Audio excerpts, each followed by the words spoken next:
बिस्मिल्लाहिर्रहमानिर्रहीम, अस्सलाम वालेकुम। पाकिस्तान मॉर्निंग में आपको खुश आमदेद कहेंगे। मैं हूं आपकी मेज़बान इशाल अदनान और मैं हूं मोहम्मद जुनैद हरीम। उम्मीद है आप सब खैरियत से होंगे। आज नाज़रीन पहला रोज़ा है। आप सबको रमज़ान मुबारक की बहुत बहुत मुबारकबाद। रहमतों, बरकतों और मग़फ़रत का वो बाबरकत महीना एक बार फिर पूरी उम्मत मुस्लिमा पर साया फिगन हो चुका है। जी हाँ, ये वो मुक़द्दस वक्त है जब दिल नर्म हो जाते हैं, दुआएं कबूलियत के करीब होती हैं और हर लम्हा अल्लाह ताला की बेशुमार नेमतों की कदरदानी का पैगाम देता है। दुनिया के कोने कोने में मुसलमान रमज़ानुल मुबारक का इस्तकबाल अकीदत, सब्र और शुक्र के जज्बात के साथ कर रहे हैं। और यहाँ पर भी हम देख रहे हैं पूरे पाकिस्तान के अंदर भी मुसलमानों ने बहुत अच्छे तरीके से इस्तकबाल किया है। मसाजिद आबाद हो चुकी हैं, दिलों में उम्मीदें घर कर चुकी हैं। बिल्कुल, और बरकतों का एहसास होने लगा है। जिस तरह से हमने देखा भी था इशाल के एक रोज़ पहले रहमतों की बारिश भी अल्लाह ताला ने बरसाई है। और पूरी दुनिया के अंदर अब एक रोज़ पहले गल्फ़ कंट्रीज़ में, सऊदी अरब में और यूरोपीय ममालिक के अंदर तमाम मुसलमानों की तरफ से रमज़ान का पहला रोज़ा रखा गया था। और आज पाकिस्तान में और जो एशियाई कंट्रीज़ हैं वहाँ पर इसका आगाज़ हो चुका है। रमज़ान सिर्फ नाज़रीन भूख प्यास का नाम नहीं है, जिस पर हम बार बार बात करते हैं और पूरा महीना ये बात होती भी रहेगी। तमाम पहलुओं का जायज़ा लेंगे कि असल रूह को पहचानना और उस पर अमल करना कितना ज़रूरी है। ख़ुद एहतसाबी, इंसानियत से मोहब्बत जो अल्लाह ताला हमें बताते भी हैं, सिखाते भी हैं और हमसे चाहते भी हैं, और रब से कुर्ब हासिल करने का एक बेहतरीन मौका और महीना है। बिल्कुल जी, और इस महीने को 3 अशरों पर तकसीम कर दिया गया है और इसी रूहानी माहौल में आलमी सतह पर भी इस मुक़द्दस महीने की अहमियत को तस्लीम किया जा रहा है। जहाँ अमरीकी सदर डोनाल्ड ट्रंप ने भी रमज़ान को रहमतों और बरकतों से भरपूर मुक़द्दस महीना करार देते हुए अपने पैगाम में मुसलमानों के लिए नेक तमन्नाओं का इजहार किया है। तो जिस तरह मैं बात कर रही थी कि 3 अशरों में तकसीम कर दिया गया है, हर अशरे की अपनी एक खसूसियात हैं जो कि हम उनकी बरकतें हैं जो हम समेटेंगे। कोई मग़फ़रत का अशरा है, कोई कबूलियत का अशरा है, कोई आपके तौबा इस्तग़फ़ार का अशरा है, कोई इस्तग़फ़ार का अशरा है। तो आप इस पूरे महीने को 30 दिन ये आप अगर अल्लाह ताला से लो लगा लें और अल्लाह ताला से वो सब मांग लें जो आप चाहते हैं और वो तमाम बरकतें समेट लें, तो रमज़ान मुबारक के बाद और उन लोगों का भी ख्याल करें जो कि आपकी तरफ निगाहें उठाए हुए हैं, जो जिनकी नज़रें आप पर जमी हैं, कि आप उनकी दाद रसी करेंगे या उनका ख्याल करेंगे। क्योंकि ये रोज़ा सिर्फ खुद भूखे प्यासे रहने का या इबादत करने का नहीं है, बल्कि उन लोगों का ख्याल करने का भी है जिनका पूरा साल कोई ख्याल नहीं करता। बिल्कुल, और जिस तरह से हम देख रहे हैं कि वक्त हमेशा ही बहुत तेज़ी से गुजरता है। अभी कल ही की बात लगती है कि जब पिछले साल का रमज़ान गुजरा था और फिर उसके बाद ईद के मौके पे हमें एक उदासी सी छा जाती है। आज पहला रोज़ा है नाज़रीन, और यूँ चुटकियों में पल भर में कैसे गुजर जाएगा। लेकिन ये जो रौनकें हैं, इसको एक सेलिब्रेट करने का वक्त है। अल्लाह ताला की तरफ से ये जो ब्लेसिंग है, इसको एक ऐसे तौर पे मनाइए सिर्फ खाने पीने की हमें फ़िक्र ना हो, बल्कि एक दूसरे की फ़िक्र भी हो। इबादत के साथ साथ हमने लोगों का एहसास भी करना है, हुकूकुल्लाह के साथ साथ हुकूकुल इबाद की बात भी करनी है, और अपने लाइफ के अंदर डिसिप्लिन लाने का, अपने ज़ाहरी जो आपकी फिज़िकल अपीयरेंस है उसके अंदर तो बेहतरी आएगी रोज़ा रखने से, लेकिन आपकी जो इनर प्योरिटी है, प्यूरिफिकेशन का अमल है, उसको भी यकीनी बनाइए।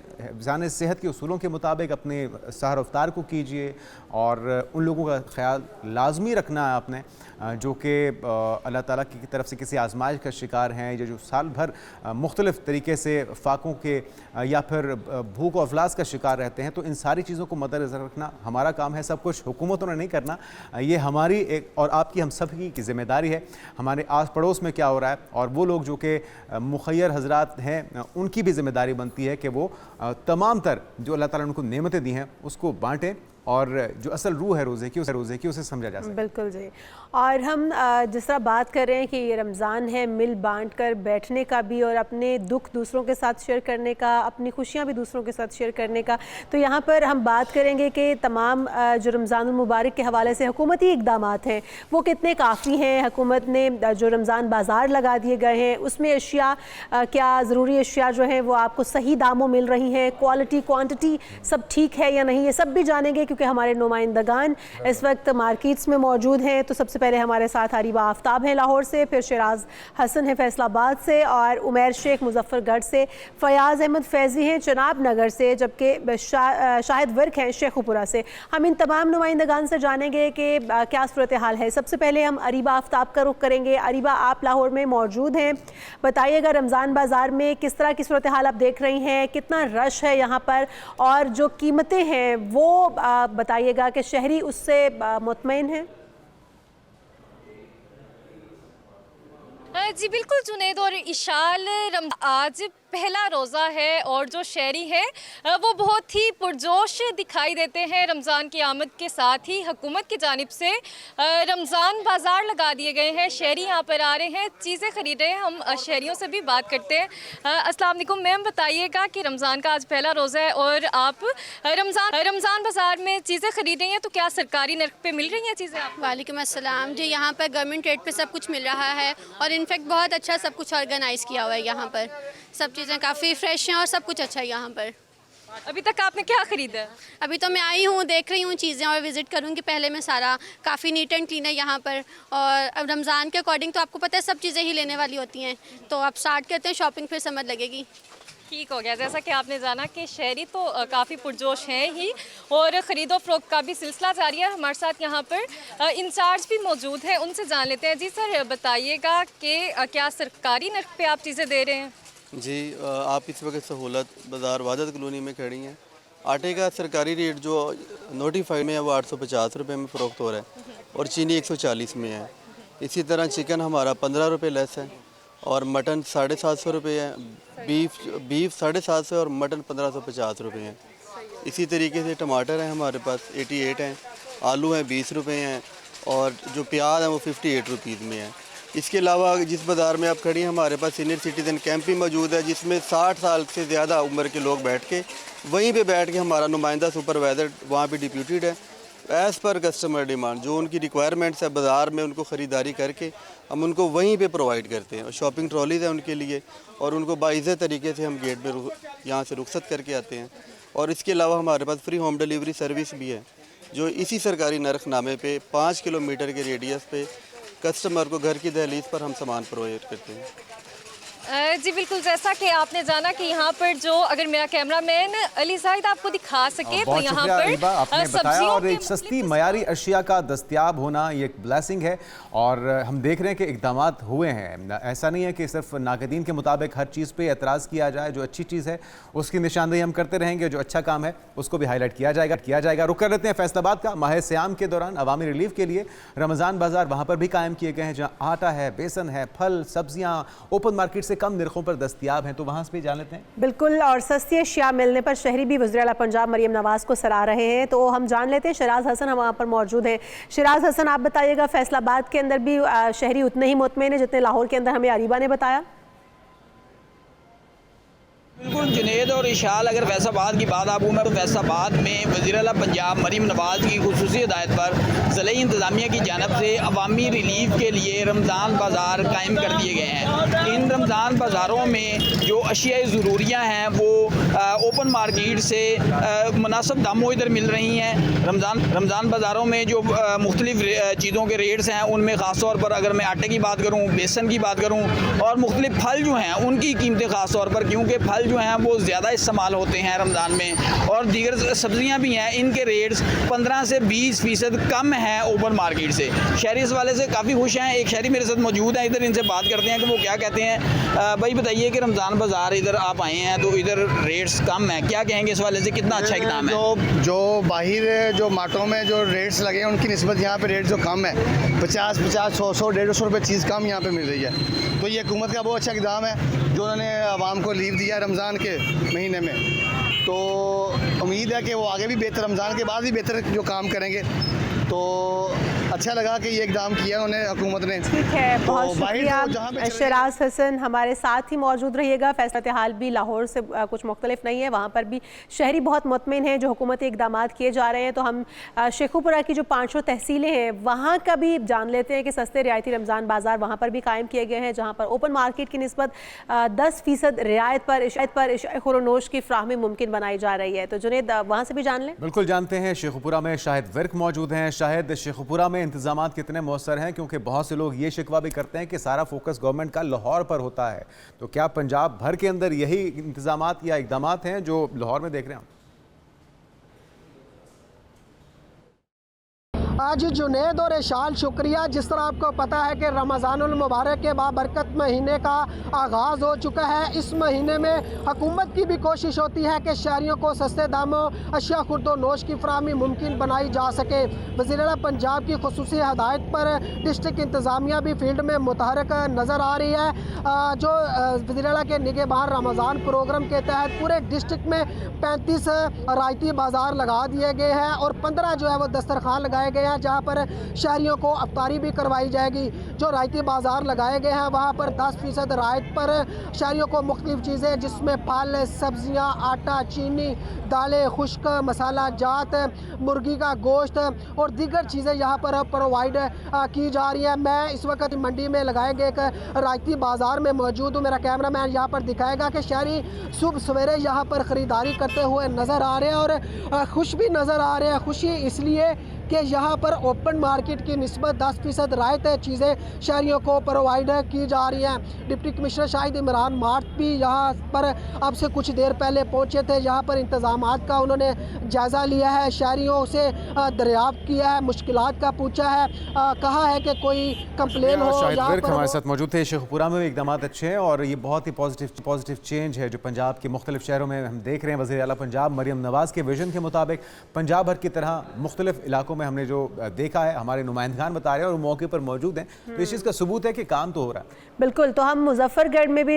देखते हैं वज़ीर आला पंजाब मरियम नवाज़ शरीफ की हिदायत पर मुजफ्फरगढ़ में भी रमज़ान बाज़ार जो है वो कायम है। ज़िला इंतज़ामिया मुजफ्फरगढ़ का कहना है कि सहूलत बाज़ार को ही रमज़ान बाज़ार का स्टेटस दिया गया है और बाज़ार से कम कीमत यहाँ पर अशिया फ़रोख्त की जा रही है। तो हम जानते हैं उमैर शेख हमारे साथ मौजूद हैं। उमैर शेख, आप बताइएगा मुजफ्फरगढ़ में सूरत हाल किस तरह की आप देख रहे हैं? शहरी कितने मुतमईन है, क्योंकि हुकूमती ये तमाम इकदाम शहरियों के लिए हैं, तो अगर शहरी मुतमईन है तो फिर इसका फ़ायदा भी हुकूमत को होगा। तो बताइएगा कि शहरी कितने मुतमईन है इस तमाम इकदाम से? जी बिल्कुल, मुजफ्फरगढ़ में वज़ीर आला पंजाब की हिदायत के मुताबिक डिप्टी कमिश्नर मुजफ्फरगढ़ में यहाँ पर सस्ता रमज़ान बाज़ार कायम कर दिया गया। इस वक्त मैं रमज़ान बाज़ार में मौजूद हूँ। यहाँ पर खरीदार की अभी रश नज़र आ रहा है। इस वक्त खरीदार भी हमारे साथ मौजूद है, हम इनसे भी बात करेंगे। जी बताइए, क्या खरीदने के लिए आए हुए हैं? मैं इस टाइम लेने आया हूँ आटा। मरियम नवाज साहिबा ने सहूलत बाज़ार लगाया है जिसके अंदर करियाना वगैरह के लिए सब्सिडी सब चीज़ें सहूलत दी हुई है। आटा ले लें आप, करियाना वगैरह ले लें, गोश्त ले लें, सब्जी ले लें, बकाया बिल्कुल बहुत सस्ती दी हुई है बाज़ार से। बाजार से सस्ता रेट पर यहाँ पर चीज़ें फरोख्त की जा रही है। अगर कैमरामैन मेरे साथ यहाँ पर दिखाई तो आटा मार्केट से कम रेट में यहाँ पर फरोख्त किया जा रहा है, जो कि 10 kg का यहाँ पर रेट है। यहाँ पर चेक एंड बैलेंस करने के लिए मार्केट पे यहाँ पर बहुत शुक्रिया उमैर शेख, आप हमें मुजफ्फरगढ़ से आगाह कर रहे थे। और मुजफ्फरगढ़ बाज़ार जो है उनमें भी कीमतें कम हैं और वहाँ पर भी लोगों को सहूलत के लिए हुकूमती इकदाम हमें बड़े मौसर नज़र आ रहे हैं। अब हम रुख करेंगे फ़याज़ अहमद फैज़ी की तरफ जाएंगे हम, और वो मौजूद हैं चिनाब नगर में। चिनाब नगर से सूरत हाल जान लेते हैं। बिल्कुल, चिनाब नगर में फैज़ी बताइए कि यहाँ पर कितने रमज़ान बाज़ार लगाए गए हैं, आप कहाँ पर मौजूद हैं और शहरियों का क्या कहना है इन इक़दामात पर?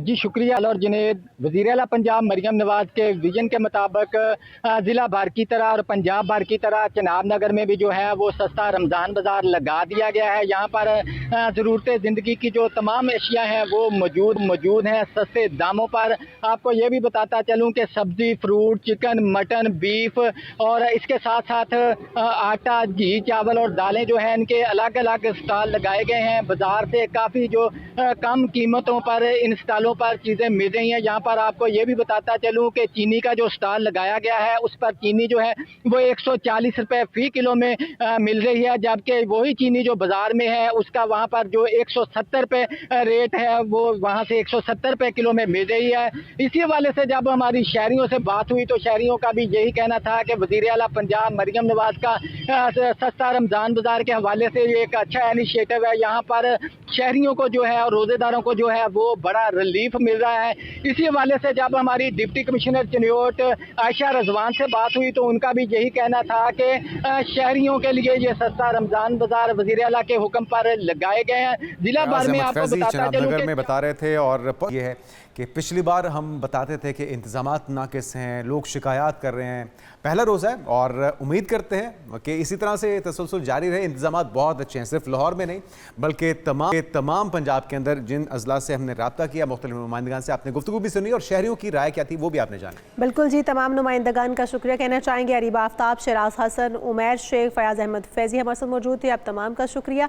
और लाहौर समेत तमाम शहरों में इस बार इंतजाम जो है वो तसल्ली बख्श हैं। जो शिकवे और शिकायतें किए जाते थे कि फोकस गवर्नमेंट का सिर्फ और सिर्फ पंजाब पर लाहौर पर होता है, इस बार पूरे पंजाब के ऊपर फोकस है और हम देख रहे हैं कि पूरे पंजाब के अंदर बहुत ही अच्छे इकदाम किए गए। और हम ये भी दुआ गो होंगे इस बात के लिए कि पहले रमज़ान से लेकर 30वें रोज़े तक यही सूरत हाल हमें देखने को मिले और शहरी इसी तरह से खुश और ये सिलसिला पूरे पाकिस्तान में फैलना चाहिए। बिल्कुल, अगर कोई अच्छा काम कर रहा है तो आपको सीखना चाहिए और अपने शहरियों को, क्योंकि पूरे पाकिस्तान के शहरी ये डिज़र्व करते हैं कि उन्हें अच्छी सहूलियात मिलें। सिर्फ रमज़ान के महीने में नहीं, रमज़ान के महीने में तो ख़ास तौर पे पूरा साल ये इकदाम होने चाहिए। तो उम्मीद करते हैं ज़बरदस्त चीज़ है और वेल डन पंजाब गवर्नमेंट, इसी तरह से लोगों को डिलीवर करते रहिए।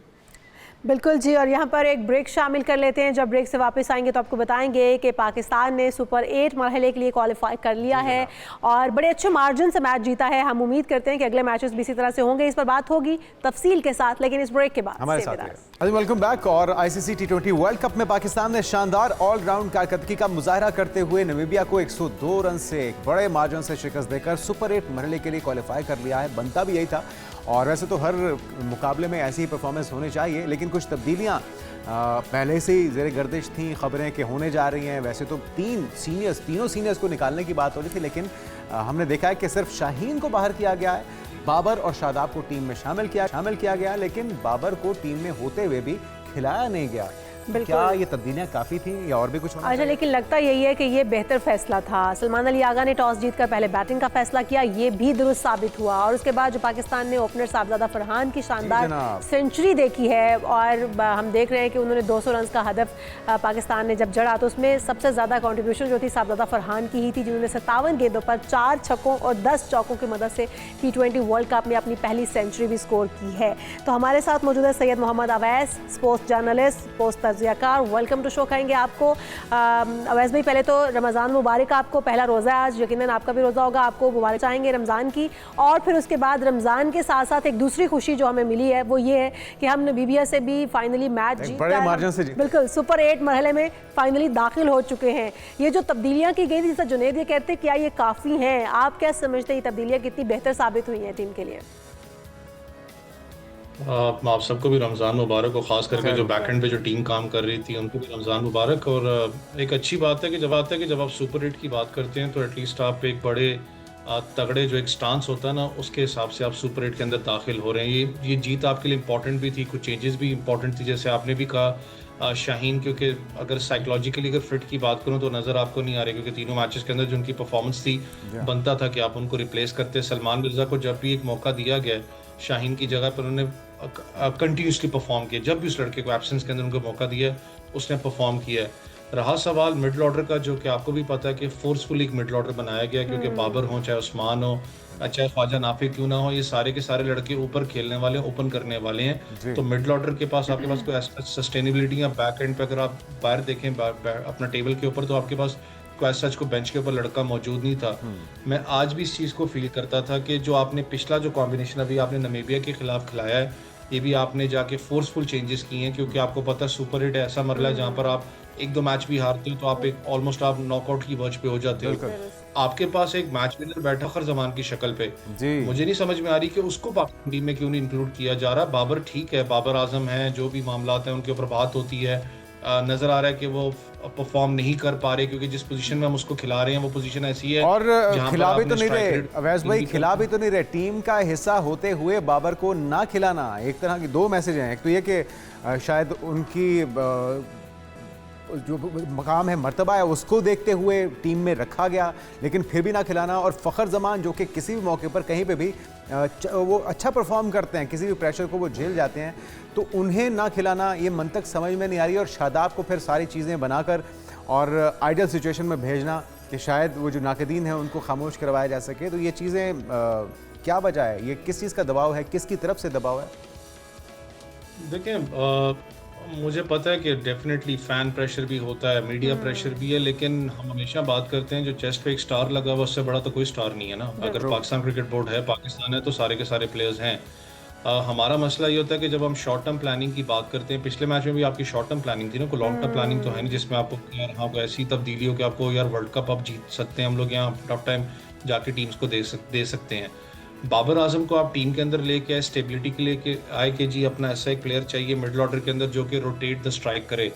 थोड़ा सा डिफरेंस क्या है जब लोग कंपेयर करते हैं ना, बाबर आजम को अभी बिग बैश में आप देख लें, आप कंपेयर कर लें, पेशावर ज़ल्मी की बात कर लें, बाबर के साथ जो लड़के खेल रहे थे 6-7 नंबर तक ऐसे प्लेयर्स मौजूद थे पेशावर ज़ल्मी में भी जो कि अपनी स्टाइल ऑफ प्ले को खेल सकते हैं और बाबर आजम उसको जाके अपने स्टाइल ऑफ प्ले को खेल सकते हैं कि रोटेट द स्ट्राइक, और वो हाई अप्रोच के साथ खेलते थे। सेम अगर आप सिडनी सिक्सर्स की बात कर लें, वहाँ पर भी आपको जितने प्लेयर्स मिले हैं वो हाई स्ट्राइक रेट वाले मिले हैं कि बाबर आजम जाके अपनी नेचुरल गेम खेल सकते हैं, जो कि आपको पता है वो इनकंसिस्टेंट बहुत ज़्यादा परफॉर्मेंस के अंदर रहे हैं। मसला इस वक्त पाकिस्तान टीम का ओपनिंग डिपार्टमेंट का भी है। देखिए साइम अयूब ठीक है, विद द बॉल वो परफॉर्म कर रहा है, विद द फील्ड वो परफॉर्म कर रहा है, लेकिन जो उसकी नेचुरल जो जगह है वो ऐसा बैट्समैन, ओपनिंग बैट्समैन है। आप इस वक्त इस एशिया कप से पहले वर्ल्ड कप को भी उठा के देख लें, उसकी परफॉर्मेंस 0 इंडिया के खिलाफ 0 थी। उसके बाद आप एशिया कप में उठा के देख लें, दोनों मैचेस के अंदर उसकी 0 थी इंडिया के खिलाफ। पिछले मैच में भी आप उठा के देख लें तो आपके सामने उसकी परफॉर्मेंस है 5 या 6 उसने स्कोर किया। अच्छा अवैस भाई, ये तो सारों का ही ऐसा ब्लॉक हाल है, हमें किसको कहाँ पर खिलाना चाहिए ये शायद टीम को या कप्तान को, कोच को ये अंदाज़ा ही नहीं अभी हो सका कि हमारा किस प्लेयर की स्ट्रेंथ क्या है, कहाँ पर उसे होना चाहिए। अगर हम थोड़ा सा बात कर लें उस्मान तारिक की, मैच हमने इंडिया से हारा और 10वें ओवर में हमने इतने अच्छे अपने बॉलर को भेजा, उसकी क्या वजूहात रही, और अभी भी हमने देखें तो इस मैच में भी परफॉर्मेंस बहुत अच्छी रही उस्मान तारिक की, और फिर 10 ओवर के बाद भेजा, फिर भी 10 ओवर के बाद भेजा, ये क्या स्ट्रेटजी है? और फिर अगर हमने यही इसी तरह से आजमाना है उन प्लेयर्स को सबसे लास्ट में जब हमारे हाथ से निकल रहा होता है मैच, तो फिर तो फायदा ही नहीं है, इससे बेहतर है उनको बाहर बिठाए रखें।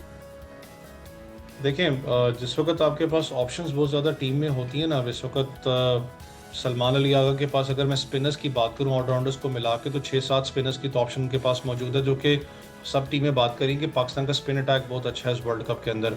तो जब आपके स्पिनर्स को मार पड़ रही होती है, खास करके आपके प्राइम फास्ट बॉलर को मार पड़ती है ना, तो उस वक्त एक नेचुरल प्रोसेस है कि आपका जो थिंकिंग प्रोसेस है वो थोड़ा सा स्लो हो जाता है, जो कि फिर बाहर जो एनालिस्ट बैठा हुआ है, जो हेड कोच बैठा हुआ है, तो आपको वो कम्युनिकेशन जो उनसे है यहाँ तो वो भिजवा रहा होता है पानी के जरिए, आपको पता है लड़के बाहर से आके बता रहे होते हैं कि यार इसको यूटिलाइज कर लें, इसके खिलाफ वो स्ट्रगल कर रहा है। आपने उस्मान तारिक की तो बात की ना, सबसे बड़ा जो इस वक्त सलमान अली आगा की कप्तानी के ऊपर जो क्वेश्चन मार्क है वो ये था कि फ़हीम अशरफ आपको उसको ऐसे जनरल ऑलराउंडर पाकिस्तान टीम में खिला रहे हो, आप बॉलिंग की बात करो, विद अ बैट बात करो, उसने कुछ टाइम के अंदर अच्छा परफॉर्म करके आपको दिया है। जब शाहीन परफॉर्म नहीं कर रहे थे, इंडिया के खिलाफ उनको मार पड़ी, तो आप उसको उतार के तो आप फ़हीम अशरफ को तो खिला सकते थे ना, उस वक्त आप उसको बॉलिंग के अंदर लेके आते, क्योंकि हमेशा राइट आर्म पेसर लेफ्टी के आगे वो थोड़ा सा ज़्यादा स्ट्रॉन्ग अपना एनालिसिस के साथ आता है। उसके बाद जब 7वें ओवर में जब आपके स्पिनर्स को मार पड़ने स्टार्ट हुई, इब्रार बहुत बुरी तरीके से एक्सपोज हुए थे इंडिया के खिलाफ, शादाब खान भी, क्योंकि आपने जो स्कोर करवाया उससे 75 करवाया था, 76 ईशान किशन से, वो सारा आपने लेग साइड पे करवाया, उसको आपने वो इतना रूम दिया कि आपको पता है वो डीप मिड विकेट हो जाए या स्क्वायर लेग की बात करें, स्ट्रॉन्ग है, आपने सारी गेंदें वहां पर कर पाई।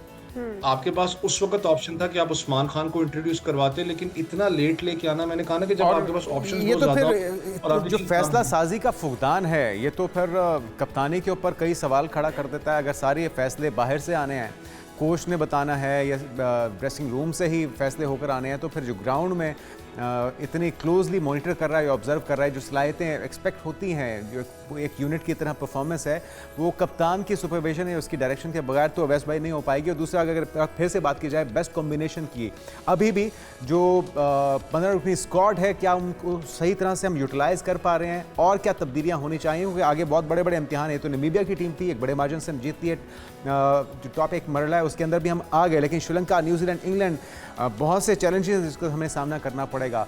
बाबर आजम को अपनी लेगेसी को बरकरार रखते हुए अब स्टेप बैक नहीं हो जाना चाहिए, और जिस तरह से शादाब को सिचुएशन क्रिएट करके दी जा रही है, आपको नहीं लगता कि उन्हें भी थोड़ा देर रेस्ट करवाना जाना बेहतर होगा? देखिए, जो आप ऑप्शंस की बात करें, आपके पास ऑप्शंस हैं कौन से? बेंच के ऊपर आप देखें ना, आपके पास इतने ज़्यादा ऑप्शंस मौजूद नहीं है। नसीम शाह बैठे हुए हैं, या आपके पास फ़खर जमान मौजूद हैं, ख्वाजा नाफे को आपने पिछले मैच में खिला ली है।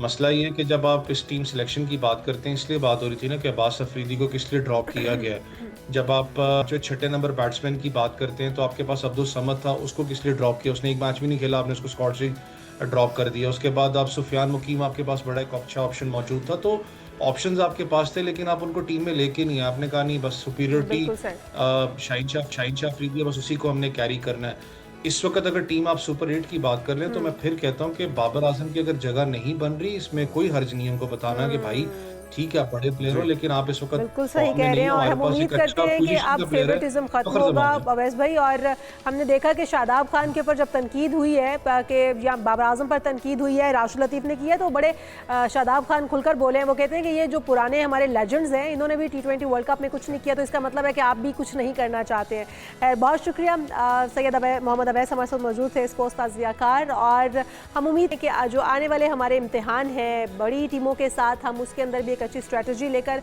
उतरें और उनको खिलाएं, उनको मौका दें जो कि परफॉर्म कर रहे हैं टीम के लिए। बिल्कुल, और सेमीफाइनल फाइनल में हिसाब चुकता भी तो करना भारत का। एक ब्रेक लेते हैं, ब्रेक के बाद से बात होगी हमारे साथ। प्रोग्राम में एक बार फिर से आपको खुशामदीद कहते हैं नाज़रीन। और रमज़ान के साथ ही जैसे रमज़ान का आगाज़ होता है ना, तो हमारे मेन्यू हम तरतीब देना शुरू कर देते हैं। बल्कि रमज़ान से 10 दिन पहले ही हमने ये सारी तरतीब सेट करना शुरू कर दी होती है कि फ्राइड में क्या बनेगा और खाना क्या होगा और उसके अंदर डिनर में क्या बनेगा, या फिर आपको क्या कुछ अनवा इक़साम का दस्तरखान सजाने का शौक़ होता है। लेकिन इस तमाम के अंदर आप ये भूल जाते हैं कि आपका जो निज़ाम हाजमा है वो इतनी सख्त रखता है कि नहीं कि आप एक लंबा फास्टिंग के बाद आप वो सारी चीज़ें खा सकते हैं या नहीं। तो हम आज ये जानेंगे कि कोलेस्ट्रॉल को कंट्रोल रखना, वज़न में कमी करना और फिर अपने आप को फिट भी रखना। बिल्कुल, सारी आपकी इन बातों के दरमियान निशा जो तस्वीरें चल रही हैं ना खानों की, इसको देख के तो आपने बिल्कुल भी, हाँ, एक तो मुंह में पानी आएगा, लेकिन आपने बिल्कुल भी भटकना नहीं है और आपने खुद को काबू किस तरह से रखना है और क्या क्या चीज़ें खानी है, क्या नहीं खाना। युमना चट्टा साहब हमारे ग़िज़ाई हमारे साथ मौजूद है स्टूडियो में। एक बार फिर से आपको सबसे पहले तो रमज़ान की बहुत बहुत मुबारक हो। और बताइए क्या तरीका हो सकता है, किस तरह जज्बात पे काबू रखें कि मुंह का जो एक वो टेस्ट बर्ड्स हैं वो भी, उनको भी तस्कीन मिल जाए और हमारा वेट भी रिड्यूस हो जाए। देखिए, सबसे पहले रिकमेंडेशन जो मैं दूंगी, जिस तरह आपने बोला हम 3-4 बीमारियों को पहले ही मद्देनजर रख के मैं सारी रिकमेंडेशन दूंगी। डायबिटिक हैं तो वो भी ये चीज़ फॉलो कर सकते हैं, कोलेस्ट्रॉल जिस तरह आपने बताया, और मैदे का जिनको मसला है, मिसाल के तौर पर जिनको मैदे में पथरी है और वो इंसान जो है एकदम से इफ्तार में खजूर खाई और साथ ही पकौड़े समोसे पे एकदम पूरी प्लेट भर ली, आपको दर्द होगी। हमारे यहाँ हॉस्पिटल में हम बड़ा देखते रहते हैं कि थ्रू आउट ईयर जो गैस्ट्रेंटोलॉजिस्ट, जिसको मैदे के डॉक्टर कहते हैं, उसकी ओपीडी मुनासिब होती है। रमज़ान में बहुत रश होता है, वो यही वाले मसले मसाइल हम खा खा के पहला 1.5 अशरा हम गुजारते हैं और हम वहाँ पहुँच जाते हैं। देखिए, अगर आपने वेट लूज़ भी छोड़े, मेंटेन भी छोड़े, हम हेल्दी बात करते हैं। सबसे पहले बात करते हैं, हमारा मसला फ्राइड पे है। फ्राइड इतना विलन नहीं है जितना हमारा कुकिंग मेथड का प्रॉब्लम है। Deep frying is the issue. अगर आपको कोई ज़्यादा हेल्थ इश्यूज नहीं है, शैलो फ्राई कर लें, शैलो फ्राई कर लें, उससे आसान तरीका है। देखिए, मैं सबको ये कहती हूँ 15,000 रुपये का एयर फ्रायर आता है, ले लें, क्योंकि सेहत से बढ़ के तो नहीं है, दवाइयों सेहत से बढ़कर नहीं है। देखिए, जब आप जाएंगे, जब आपके 3 चक्कर लगने हैं डॉक्टर के, कम से कम 35,000 तक, 3500 तकरीबन इतनी फीस तो है डॉक्टर की। अब डॉक्टर के पास जाने का वक्त, वहाँ जाने का पेट्रोल, वहाँ बैठने की अजियत, फिर चेक करवाना, फिर दवाइयाँ लेना, फिर फॉलोअप, 15,000 का एयर फ्रायर आता है। मैंने अपने सब पेशेंट्स को, आप यकीन करें, पकौड़े, समोसे, रोल, वो छोटी समोसियाँ रोल पट्टी वाले, मैंने सब अलाउ किए। क्यों? देखिए, उसमें है क्या, बारीक सा मैदा है, कितना ही मैदा वो बेचारा। हम बात कर रहे थे कि हमें रमज़ान में ज़ाहिर बात है इतना लंबा रोज़ा रखा होता है, भूख लगी होती है और दिल भी करता है कि अपनी पसंद की चीज़ें हों, और हमारे यहाँ तली हुई चीज़ें खाने का रुझान ही बहुत ज़्यादा है। अभी कल मैं एक पेशेंट से बात करी थी और सारी बात करने के बाद मैं फिर स्नैक्स पे आई कि अच्छा स्नैक्स, अच्छा मैं कहती होती हूँ कि जो चीज़ मना नहीं है वो लेनी चाहिए। स्नैक्स एक तरीके से इस्तेमाल किए जा सकते हैं। तो उन्होंने कहा हम तो बहुत हेल्दी स्नैक्स बनाते हैं, हम उसे करते हैं देसी घी में फ्राई, तो वो हेल्दी हो जाते हैं। अच्छा। तो पहली चीज़ जो हमने देखनी है वो ये कि डीप फ्राइंग, तलना किसी भी तेल में आप कर लें, कहीं आप मरीख से ले आए, तेल है, वैसे और डीप फ्राइंग में तलना, मतलब आपने भैंसे पाल रखी हो फिर तो शायद ये मुमकिन हो, अदरवाइज 4,000 5,000 कौन करेगा। अफोर्डिंग फैमिलीज होती हैं, लोग करते हैं, और गांव वगैरह वाले जहाँ पे बनते हैं, कुछ लोग देसी घी खुद बनाते हैं, बड़ा एक ट्रेडिशनल ये चीज़ है कि मक्खन बनेगा, देसी घी का ज़्यादा इस्तेमाल होगा हमारे यहाँ। तो जो मोटापे का शिकार हो जाते हैं ना रमज़ान के एंड पे लोग, हालांकि हमने रोज़ा रखा हुआ था, वो यही चीज़ होती है कि देसी घी का इस्तेमाल, मक्खन का इस्तेमाल, पराठों का इस्तेमाल एकदम से ज़्यादा होना शुरू हो जाता है। दूसरी चीज़ क्या होती है, पूरा दिन रोज़े में कि थकावट हो जाएगी, वीकनेस हो जाएगी, हम चलना फिरना हमारा और भी कम हो जाता है। तो ऐसे में हम स्नैक्स से बात कर रहे थे कि स्नैक्स लेना ज़रूरी है ताकि आपकी एक ज़हनी तसल्ली हो। अगर वज़न कम करने वाला इंसान स्नैक्स नहीं खा रहा तो उसकी ज़हनी तसल्ली नहीं होगी, 3-4 दिन बाद वो जो उसके हाथ में आएगा वो खाएगा। मैंने अपने सब पेशेंट्स को समोसे, रोल, पकौड़े सब लिख के दिए हैं, पर कैसे देखिए अगर तो सेहत का इतना मसला नहीं है तो शैलो फ्राई कर लें, नहीं तो एयर फ्रायर 15,000 रुपए का वो आता है। डॉक्टर की तो 4 चक्कर लगने हैं, आपका पेट्रोल लगना है, जहनी आपकी अजियत अलग, वहाँ इंतजार करना, दवाइयाँ करते करते 2 चक्कर तो लगाने पड़ेंगे सेहत ठीक करने के लिए। तो 15,000 के एयर फ्रायर पे इन्वेस्ट करना is very very benefit. Yamuna, अगर ये तमाम चीज़ें एयर फ्रायर में खाई जाएं तो फिर ये हमारे हिफाज़ान सेहत के असूलों के अगेंस्ट नहीं है। देखिए हम इसको डाइसेक्ट करते हैं, हम इसको अलग अलग तोड़ के बात करते हैं। हम छोटे रोल की बात कर रहे हैं जिसको हम डीप फ्राई करते हैं अमूमन। उसे बारीक सी मैदे की परत है, अब वो इतनी बारीक है वो क्या ही बिगाड़ देगी आपका, जिससे वो पराठे खाएं। अंदर आपकी वेजिटेबल और चिकन की फीलिंग है और इसको आपने कर दिया एयर फ्राई ऑयल का हल्का सा स्प्रे करके, कुछ भी नहीं है, ना होने के बराबर इसमें कैलोरीज है। इससे क्या होगा, दिमाग को तो सैली मिल गई कि मैंने स्नैक्स खा लिए, जुबान का जायका पूरा होगा। इसके बाद अगर आपको आपकी डाइटिशियन कोई हेल्दी खाना है कहेगा तो आप उसकी बात भी मान लेंगे, बजाय इसे कि आपको 3 दिन एक अशरे के बाद, एक अशरे तक हर कोई खींच के खुद को कर लेता है, जबर करके कर लेता है। पर अगर आप पूरा रमज़ान एक अच्छा लाइफस्टाइल गुजारना चाहते हैं और चाहते हैं कि ईद भी को 3-4 केजी कम हो तो बड़े आराम से तली हुई चीज़ें, समोसे, पकोड़े, रोल्स, इनका तो आपने तोड़ बता दिया। अब थोड़ा सा ड्रिंक्स पे आ जाएं, क्योंकि जब रोज़ा खुलता है तो शरबत पीते हैं, मीठे बड़ा अच्छा इलाज और जूसेस होते हैं, वो भी मोस्टली हम जितने भी होते हैं अफ्तारियाँ उस पर कौन फ्रेश जूसेस बनाता है फ्रेश फ्रूट्स के साथ, तो उसके लिए क्या तरीकाकार होना चाहिए, और सहरी का फिर बताइएगा कि क्या क्या कुछ मशरूबात। अब वही चीज़, जो चीज़ मैं हमेशा कहती हूँ, तो चीज़ मना नहीं ना, फिर उसको इस्तेमाल करना चाहिए। बहुत सारे पेशेंट्स जो हैं वो कहते हैं कि भाई नहीं वज़न कम करना है, आप छोड़े मशरूब अंदर निकाल दें। अब मैं हमेशा कहती हूँ कि ज़बरदस्ती नहीं करनी खुद पे, ज़बरदस्ती से कभी इलाज नहीं निकला वेट लॉस का। किसी के इंसान का वज़न कम नहीं हो सकता अगर वो खुद पे ज़बरदस्ती कर रहा है। शुगर फ्री बेवरेजेस आते हैं, राइट, उसके अंदर आप मिंट मार्गरीटा बना सकते हैं, उसमें शुगर 0 है। आप मिंट मार्गरीटा बना सकते हैं, बड़ा मज़े की चीज़ बनती है। फ्रोज़न, अभी तो खैर स्ट्रॉबेरीज आ भी गई हैं, पर स्ट्रॉबेरीज लें, फ्रोज़न ले लें या लेके फ्रीज़ कर लें। फ्रोज़न स्ट्रॉबेरीज को हैंड ब्लेंडर मिलते हैं जिनमें वो छोटू से होते हैं, लंबी सी टोंग होती है, हैंड ब्लेंडर होते हैं, किसी भी चीज़ में डाल के आपने स्ट्रॉबेरीज को ब्लेंड करके इतना को पेस्ट बना लें। शुगर फ्री ड्रिंक के अंदर आप 2 चम्मच वो स्ट्रॉबेरी का पेस्ट डालेंगे तो वो जो आपको बाजार में स्ट्रॉबेरी मोहितो मिलता है ना, उसका एक हेल्दी वर्जन बन जाएगा और इंतहाई ज़बरदस्त है। उसके अलावा दूध थोड़ा अच्छी ऑप्शन है, लो होता है कैलोरीज में। शुगर फ्री आपने आधा 1 गिलास अगर लेना है तो शुगर फ्री आपने आधा वो ड्रिंक डाला, आधा गिलास दूध डाल लिया। अब ये बहुत एक दफ़ा तस्कीन देता है, वो जो आपको प्यास का एहसास एक दफ़ा आया होता है ना, उसको ठीक करने के लिए वो बहुत मुफीद है। उसके अलावा और भी बहुत शुगर फ्री ड्रिंक्स मौजूद हैं। There are a few companies जिनकी शुगर फ्री आइस टीज़ मौजूद हैं। थोड़ी महंगी ज़रा ऑप्शन चल जाती है, पर अगर आपने ज़रा ज़्यादा ही मज़ा लेना है और आप महंगी चीज़ अफोर्ड कर सकते हैं तो आप शुगर फ्री सेक्शंस में आजकल बड़े बड़े स्टोर से पड़े हुए हैं, वहाँ जाएँ, वहाँ से ड्रिंक इस्तेमाल करें। चीनी का इस्तेमाल उस वक्त अगर आप वजन कम कर रहे हैं और आपको डायबिटीज़ है, कोलेस्ट्रॉल पे काबू पाना चाह रहे हैं तो फिर ये आप ना। अच्छा, जो हमने सुबह टाइम में सहरी पहले तो हम कर लेते हैं और सहरी करने के बाद हम भी सोचते हैं सहरी में हम इतना हैवी खाते हैं कि पूरा हमें 12 घंटे क्योंकि फास्टिंग करनी है तो हमारे 12 घंटे गुजर सके। अब वो 12 घंटे के अंदर हमने जो सहरी की है 12 घंटे पहले वो हमने पराठा भी खाया है, उसके अंदर योगर्ट बॉल भी हमने ले लिया है और हो सकता है साथ में हमने कोई अंडा ऑमलेट भी खा लिया है, फिर साथ में हमने लस्सी भी पी ली है और इस तरह की चीज़ें भी। तो वो हमें क्या चीज़ स्किप कर देनी चाहिए जो कि हमारी हेल्थ के लिए ठीक नहीं है, और कौन सी चीज़ है जिसको हम कंटिन्यू रख सकते हैं? और साथ चाय पीना सहरी के अंदर कैसे? अल्लाह की बनाई ना कोई भी चीज़ ऐसी नहीं है जो नुकसान दे। मैं कभी नहीं कहूँगी पराठा नुकसान देगा, मैं पूछूंगी आपके हेल्थ इश्यूज़ क्या हैं, उस हिसाब से मैं चीज़ों पर नीचे करूँगी। अगर मैं एक अच्छी सहरी डिफाइन करूँ तो सबसे पहले हम बात करते हैं कार्बोहाइड्रेट्स, प्रोटीन एंड फैट। एक अच्छी सहरी में तीनों का एक अच्छे अमाउंट में मौजूद होना बहुत ज़रूरी है। पराठे की बजाय अगर आप रोटी पे आ जाएँ, उसके साथ जायके के लिए 2-3 चम्मच सालन ले लें, साथ प्रोटीन बैलेंस करने के लिए 1 अंडा ले लें या कबाब ले लें चिकन का, जिसको आप अगेन एयर फ्राई करें या शैलो फ्राई कर लें। उसके साथ थोड़े से नट्स ले लें ताकि आपको हेल्दी फैट मिल जाए। साथ थोड़ा सा 180 ग्राम के करीब दही ले लें ताकि आपको अच्छे हेल्दी बैक्टीरियाज मिल जाए, क्योंकि मैदे के मसले आपको पता ना हो जाते होते हैं। या उस दही की लस्सी इस्तेमाल कर लें। तो इस तरह क्या हो गया, रोटी से आपको कार्ब मिल गया, नट्स से आपको फैट मिल गया, प्रोटीन लाजमी लेनी है। अच्छा, ये बड़ा एक मिसकंसेप्शन है कि जाएंगे तो हमारा रोज़ा अच्छा गुजरेगा, ये हरगिज़ नहीं है। न्यूट्रिएंट सही तरीके से लोगे तो आपका रोज़ा अच्छा गुजरेगा। प्रोटीन अगर आपकी सहरी के अंदर मिसिंग है या कम है, आपका रोज़ा अच्छा नहीं गुजर सकता, आपको भूख लाजमी लगेगी। Thank you so much. Yamuna चट्टा हमारे साथ मौजूद थी। और आप घबराइए नहीं, अगर रोज़े में भूख लग भी जाए, प्यास लग भी जाए, तो यही तो मकसद है रोज़े का। अगर भूख और प्यास ना लगे तो फिर रोज़ा रखने की ज़रूरत ही क्या है। तो इसलिए अच्छी डाइट होनी चाहिए, सेहतमंद होनी चाहिए। रोज़ा जो है वो आपकी बर्दाश्त भी तो आजमाता है, इसलिए हल्की फुल्की प्यास या भूख ये तो आपको होना, महसूस होना ज़रूरी है। बहुत शुक्रिया। हमारे साथ यमुना चट्टा माहिर ग़िज़ायत मौजूद थी। यहाँ पर एक ब्रेक शामिल करेंगे, जब ब्रेक से वापस आएंगे तो बात करेंगे रमज़ान मुबारक में क्या इबादत की जा सकती हैं ताकि अपने नफ्स को कंट्रोल रखा जा सके, रूहानी पाकीज़गी भी हासिल की जा सके। लेकिन इस ब्रेक के बाद स्टे विद अस। शीरी सुखनीरा सुखनीरा सुखनीरा सुखनीरा हर कस के लबे लाल तुरा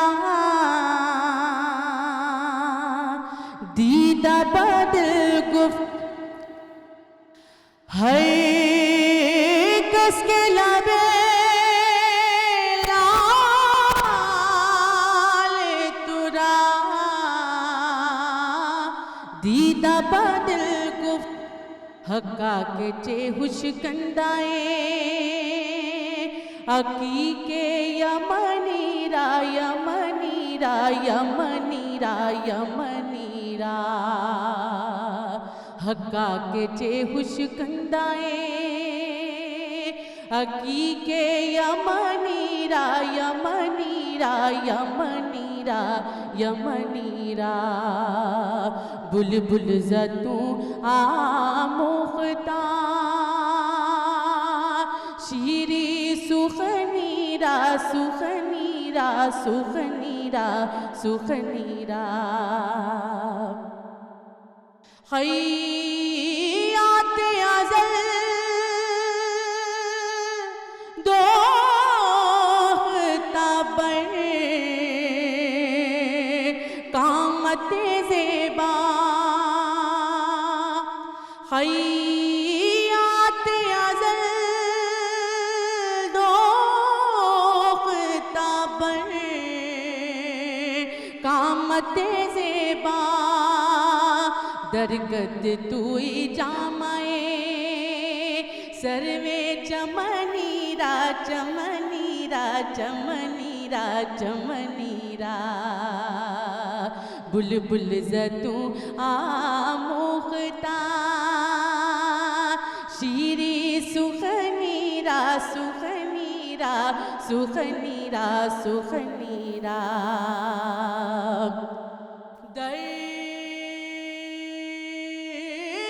के तू दाने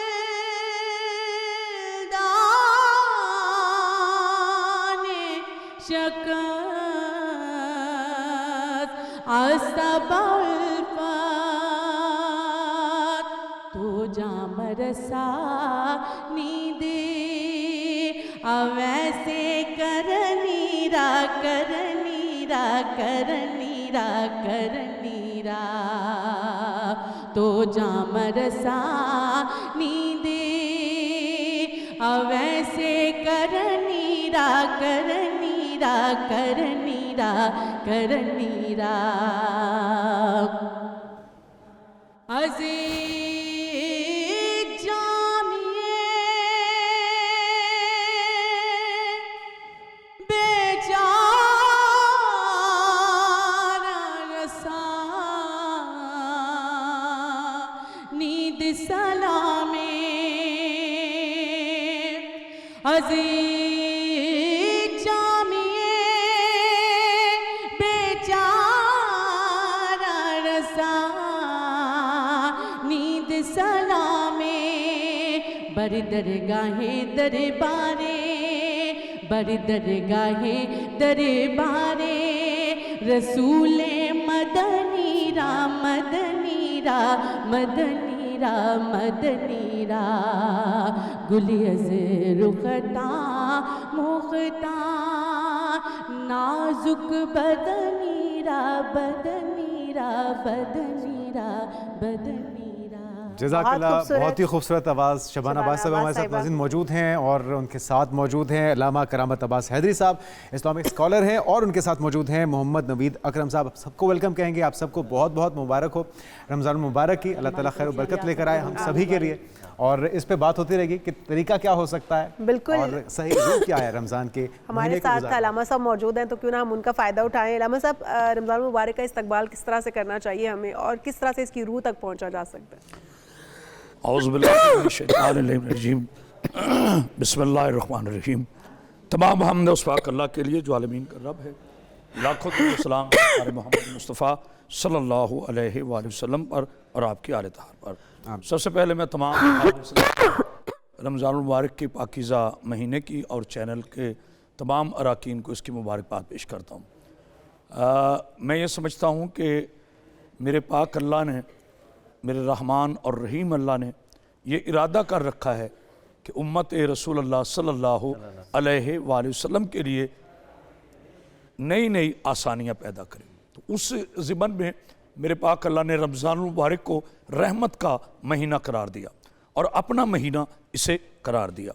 इसका सबसे खूबसूरत इस्तकबाल तो ये है कि इसको सिर्फ ज़ाहरी तादाद तो 30 दिन तक है, लेकिन ये आपकी प्रैक्टिस है। आपने मुकम्मल तौर पर इस प्रैक्टिस के बाद यानी ईद उल फित्र के बाद पता चलेगा कि आपने रमज़ान मुबारक के रोज़े कैसे रखे। अब देखें ना कि एक हलाल चीज़ को अपने ऊपर सुबह से लेकर शाम तक ना इस्तेमाल करना, ये है इताअत खुदाबंदी की एक ज़िंदा मिसाल। जनाब अलैहिस्सलाम का एक बड़ा प्यारा इरशाद पाक है। जनाब फरमाते हैं कि दुनिया में बदनसीब है वो इंसान जिसने 3 चीज़ों को पाया और वो अपनी बख्शिश न करवा सका। कहा मौला कौन सा? कहा सबसे पहले रमज़ान मुबारक के उसने रोज़े देखे लेकिन वो इस पर अमल ना कर सका। दूसरा, उसके माँ बाप मौजूद थे और उनसे वो दुआ ना ले सका। तीसरा, उसने किसी को यतीम पाया और उसकी मदद ना कर सका। तो ये रमज़ान मुबारक हमें यही सिखाता है, मोहब्बत, भाईचारगी, फ़िरकावारियत से पाक होकर खालिस्तन अल्लाह के लिए हम सोचें और अल्लाह को राज़ी करें तो फिर कायनात राज़ी हो जाए। और लम्हा साहब, जिस तरह से 3 अशरों में इसे तकसीम किया गया है, जी तो पहला अशरा उसकी दुआ, दूसरा अशरा उसकी दुआ, तीसरा अशरा उसकी दुआ, और सही तरीका क्या है उन अशरों को उसके मुताबिक, उसकी रूह के मुताबिक गुजारने के लिए हमें फिर क्या करना होगा? माशाल्लाह, पहला अशरा जो है वो अशरे रहमत है जिसकी आज यकम है। तो इसमें जब रहमत है तो ज़ाहिर रहमत मंसूब है मेरे आका मोहम्मद मुस्तफ़ा सल्लल्लाहु अलैहि वसल्लम पर। मुख्तलिफ़ उलमा की इसमें राय हैं, लेकिन जो सियासत में है या हमारे हाँ जो है उसमें यह है कि ज़्यादा से ज़्यादा दुरूद पाक पढ़ा जाए, दुरूद आप सल्लल्लाहु अलैहि वसल्लम पर और आपकी आले इत्तहार पर। और अगर इसके साथ हम सूरह क़द्र पढ़ेंगे तो इसकी इंशाल्लाह और ज़्यादा तमासियत में इजाफा होगा। अरे वाह! और उसकी तादाद कितनी हो चाहिए? जितनी मर्जी आप, ज़रूरी नहीं है कि देखिए इसमें 2 चीज़ें हैं। अव्वल व आखिर 5 मरतबा दुरूद पाक और दरमियान में आप तस्बीह कर सकते हैं। ये उसूल है तस्बीह का। कोई भी आप चाहे वो इस्म अल्लाह की हो या दूसरा कोई कुरानी अमल हो, अव्वल व आखिर 5 मरतबा दुरूद पाक। तादाद तो फिर वही वाली बात है ना कि हम वो लोग हैं जो अल्लाह से मांगते बेहिसाब हैं और उसको देते हिसाब फिर से। हिसाब के साथ पढ़ने की ज़रूरत नहीं है, जितना मर्जी पढ़ते रहें, रहमतें बरकतें समेटते रहें। नवीद भाई, रमज़ान का महीना आ चुका है और रूटीन बदल जाती है, रौनकें शुरू हो जाती हैं। आपका उमूमी तौर पे कैसा गुजरता है ये महीना? और फिर हम आपसे कलाम भी सुनेंगे। शबाना साहब, अगर आप ये माइक भी पास कर दें साथ साथ नवीद भाई के पास। इंशाल्लाह, बहुत शुक्रिया आपने मदू किया। और बस रमज़ान जब शुरू होता है तो शुरुआत मेरी अल्हम्दुलिल्लाह इसी तरह होती है, कभी इधर कभी उधर, कभी मसरूफ़ियत बढ़ जाती है।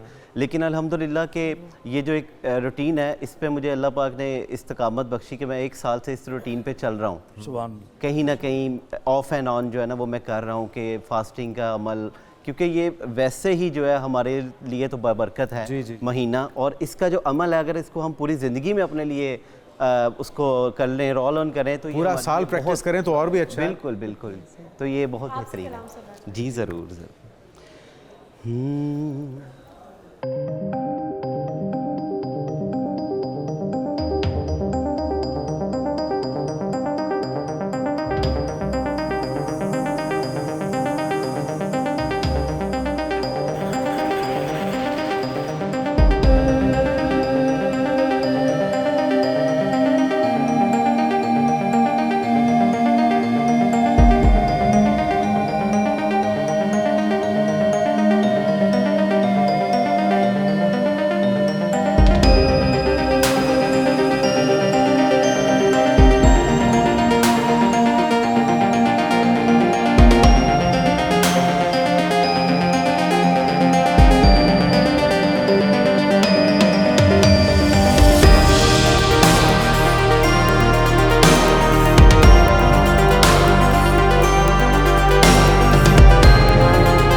बरसन हारे रिम झिम बरसन हारे रिम झिम बरसन हारे रिम झिम दो बूंद इधर भी गिरा जाना, दो बूंद इधर भी गिरा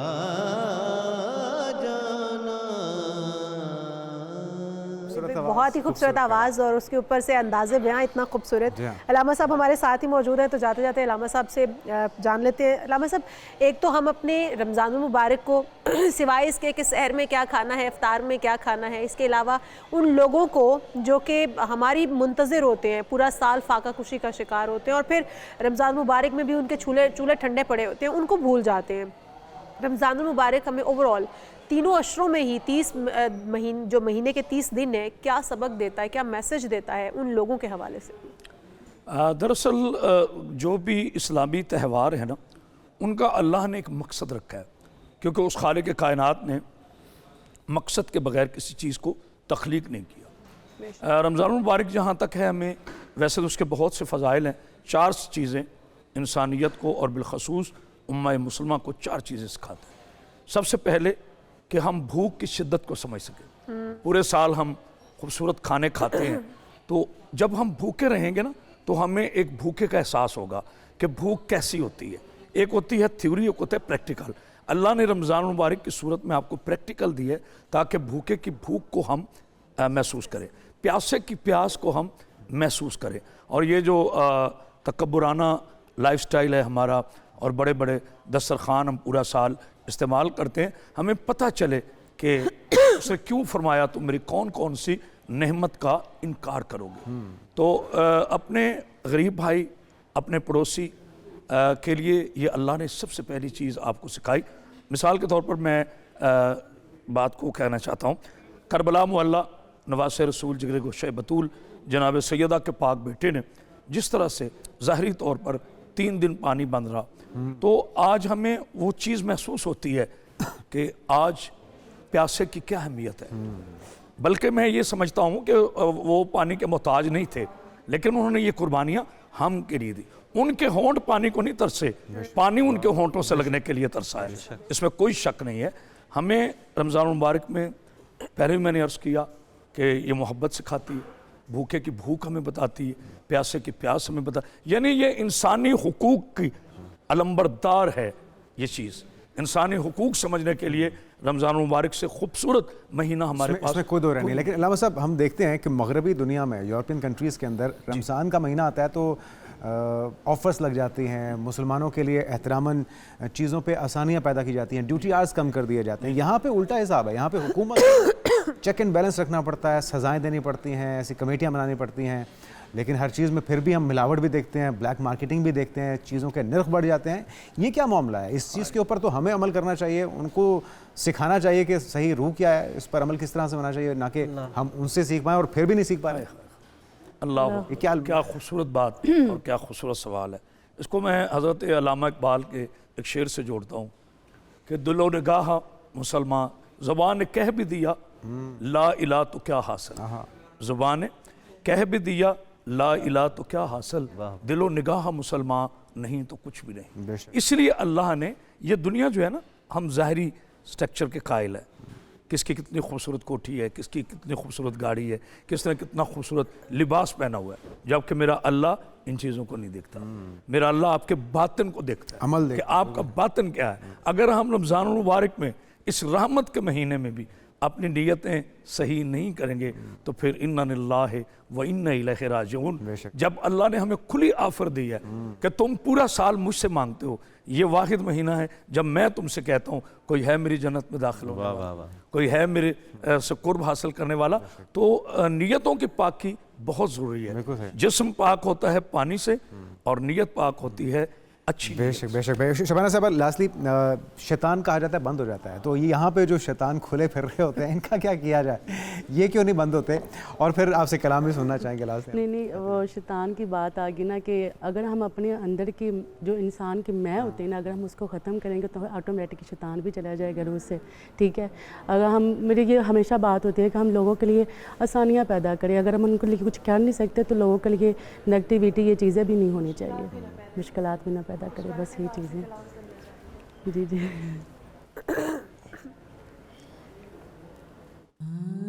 सल्ले अला नबीना सल्ले अला मुहम्मदिन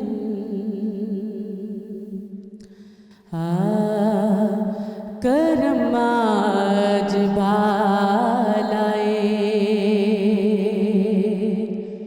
बाम आ गया है ज़बां पर मोहम्मद का नाम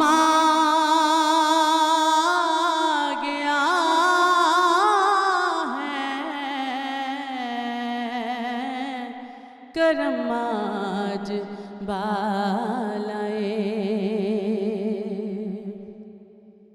दुरूदों की बारिश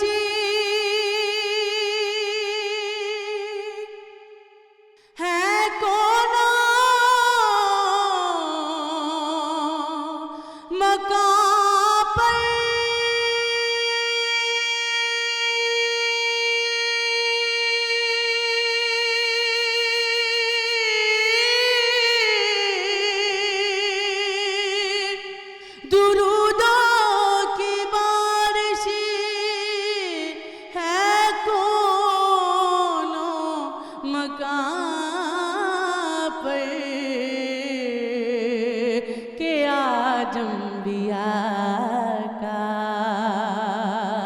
इमाम गया है करम आज बालाए मज़ा तब है सरकार महशर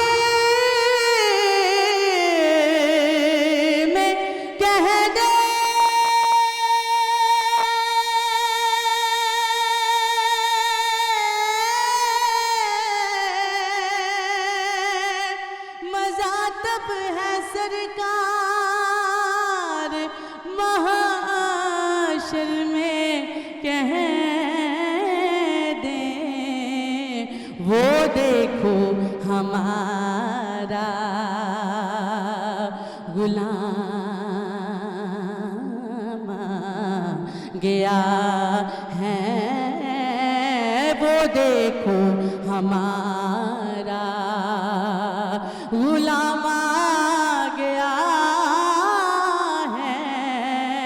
करम आज बालाए और मेरे पास कुछ भी ना था रोज़े महशर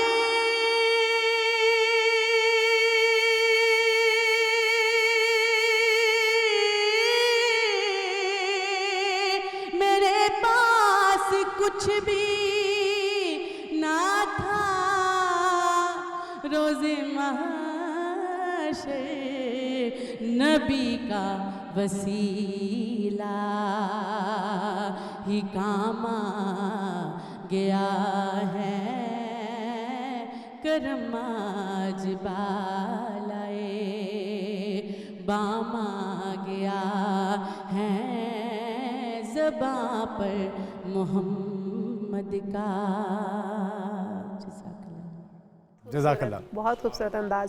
हम नवीद भाई से भी सुन लें जी, ज़रूर, कि ज़रूर। उनकी आवाज़ में भी इतना तासुर है, इतनी तासीर है कि हम लोग खो से जाते हैं। तो आपकी भी आवाज़ में खूबसूरत अंदाज में हम सुनेंगे, लेकिन उससे पहले हम अपने देखने वालों से इजाज़त चाहेंगे, क्योंकि आज की ट्रांसमिशन, रमज़ान ट्रांसमिशन और हमारे प्रोग्राम का वक्त ख़त्म हो चुका है। आप तमाम सबकी मेहमानों तशरीफ़ का का बहुत शुक्रिया बहुत अदा शुक्रिया। करना चाहेंगे। बहुत शुक्रिया आपकी आमद का। अलामा साहब आपका भी और आपका भी शबाना जी। और उसके बाद हम आपसे मुलाकात करेंगे कल, लेकिन अभी हम कलाम सुनेंगे नवीद भाई से, उसके बाद साथ ही हम आपको अल्लाह हाफ़िज़ कह जाएंगे। जी नवीद भाई। महफिल ऐसी है, मकबूल है माशाल्लाह। तो इफ्तिखार आरिफ साहब का लिखा हुआ एक कलाम, दिलो ने गाह की दुनिया नई नई हुई है, दिलो निगाह की दुनिया नई नई हुई है, दुरूद पढ़ते ही कैसी रोशनी हुई है, मैं बस यूं ही तो नहीं आ गया हूँ महफिल में, मैं बस यूं ही तो नहीं